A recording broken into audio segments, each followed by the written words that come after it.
Pabrik home industri makaroni di kota Tasikmalaya, Jawa Barat ludes terbakar pada Selasa 29 Maret 2022 siang sekitar pukul 11.20 waktu Indonesia Barat.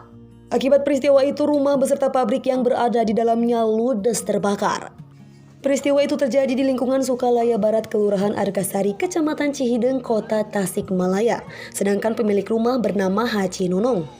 Meskipun mendapat penanganan dari petugas damkar setempat, namun akibat hembusan angin yang kencang membuat si jago merah melalap rumah korban.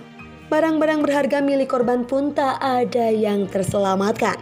Beruntung petugas damkar kota Tasikmalaya segera datang ke lokasi pabrik makaroni itu sehingga kobaran api berhasil dipadamkan dan tidak menjalar ke rumah yang lain.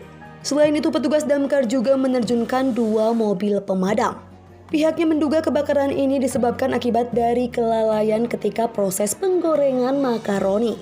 Proses pemadaman tidak sampai 1 jam karena 2 unit mobil damkar sudah bisa memadamkan api. Hanya saja petugas damkar kota Tasikmalaya kesulitan masuk ke lokasi pabrik makaroni. Hal itu lantaran akses jalan yang sempit dan harus masuk ke ganggang rumah. Informasi kebakaran di Sukalaya Barat pada pukul 11 lebih dan kita menurunkan 2 unit damkar dan water supply untuk mengantisipasi, dan alhamdulillah sudah bisa kita dinginkan.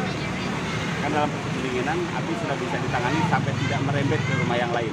Itu yang kebakar itu rumah atau apa, Pak? Rumah sekaligus dengan home industry. Di sana ada pabrik makaroni dan perkiraan kami rumah terbakar dan termasuk home industry akibat dari kelalaian ketika proses menggoreng makaroni. Proses pemadaman butuh waktu berapa jam, Pak? Kita tidak sampai 1 jam, kita sudah melakukan proses pemadaman karena 2 unit mobil damkar sudah bisa mengantisipasi kebakaran dan tidak merembet ke rumah yang lain. Ada kendala nggak kira-kira? Kendala hanya akses saja. Kita membutuhkan akses yang luas, tapi ternyata jalannya sempit dan berganggang sehingga menyulitkan kami menarik selang dan perpipaan. Tidak ada korban jiwa ya, Pak? Korban tidak ada, hanya harta benda dalam proses penghitungan dan penyelidikan kepolisian. Berarti api berasal bersumber dari kompor gas ya, Pak? Dari dapur ya, kelalaian ya, Pak? Siap.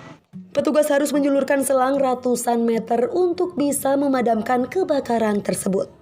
Beruntung tidak ada korban jiwa, hanya saja kerugian ditaksir mencapai jutaan rupiah. Apip, Harapan Rakyat, Tasikmalaya.